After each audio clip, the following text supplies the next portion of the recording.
સુરત શહેર cyber crime cell દ્વારા ગઈકાલે એક પર્વત પાટિયા ખાતે એક રેડ કરવામાં આવી હતી, જેમાં એપિક ફાઇનાન્શિયલ સર્વિસ નામની એક ઓફિસ ચાલતી હતી, જેમાં અમે લોકોને બાતમી મળી હતી કે ત્યાં એ લોકો લોન મળી જશે 1 થી 2 દિવસમાં, એવી ખોટી લાલચ આપી લોનની પ્રોસેસિંગ ફી લઈ લેતા હતા કસ્ટમર્સ પાસેથી, અને એમને લોનની પ્રોસેસિંગ નહીં કરતા હતા. એવી રીતે બાતમી મળતા અમે લોકો ત્યારે જ્યાં રેડ કરી, તો ત્યાં એક સંચાલક અને એના સિવાય 6 ટેલિકોલર્સ ત્યાંથી મળી આવ્યા અને પૂછપરછ કરતા, તપાસ કરતા અને તમામ ડોક્યુમેન્ટ જોતા ખબર પડી કે એ લોકો 5 થી 50 હજાર 5 લાખ રૂપિયા જેટલાની લોનની વિશ્વાસ આપતા હતા કે 1 થી 2 દિવસમાં ઝડપથી અમે લોકોએ પ્રોસેસ કરાવી દઈશું, અને એવી વિશ્વાસ આપીને સામેવાળાથી 799 અને 999 રૂપીઝ લોન પ્રોસેસિંગ ફીના નામે લઈ લેતા હતા, અને પછી એમની લોન નથી પ્રોસેસ કરાવતા હતા. એ જે ટેલિકોલર્સ છે એમને દર દિવસની ટાર્ગેટ્સ આપવામાં આવતી હતી, અને એ માહિતી એ લોકોએ મેટા એડ્સમાં એડ ચલાવીને કલેક્ટ કરતા હતા. તો જે લોકોને લોન ઇન્ક્વાયરી કરવી હોય એ લોકો એડ પર ક્લિક કરે, અને એડ પર ક્લિક કરવાથી તમારું નામ અને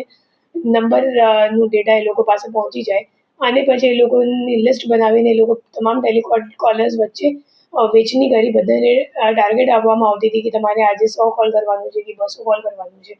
અને એ મુજબ આખી પ્રક્રિયા ચાલતી હતી છેલ્લા 6-7 મહિનાથી. કેટલા આરોપી મળી? અત્યારે એક જ આરોપી પકડાયો છે, અને બીજો જે આરોપી છે એ હાલ નાસ્તો કરતો છે. જે આરોપી છે એનું શું રોલ છે? બેઝિકલી જે આરોપી છે એ અગાઉ એક જગ્યા કામ કરેલું છે, અને એને ખબર પડી ગઈ કે કેવી રીતે મતલબ એક લોન એજન્ટ તરીકે કામ ચાલુ છે હાલ માર્કેટમાં. તો એમને એમ લાગ્યું કે હું લોન એજન્ટ તરીકે કામ કરી લઉં, અને 799 અને 999 જેટલી નાની રકમ માટે કોઈ સાયબર ક્રાઇમ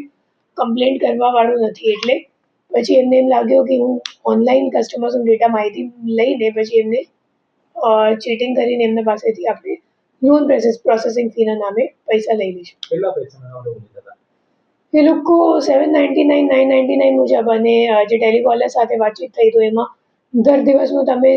સમજી શકો 20 થી 30 જેટલા માણસો કન્વર્ટ થઈ જતા હતા કે લોન પ્રોસેસિંગ ફી આપવા માટે રાજી થઈ જતા હતા, અને એ મુજબ આપણે અંદાજે અમે લોકોને લાગે છે કે 10 લાખ રૂપિયા જેટલાનું એમને છેતરપિંડી કરીએ છીએ. કેટલા સુધી લોકો સાથે લોનની છેતરપિંડી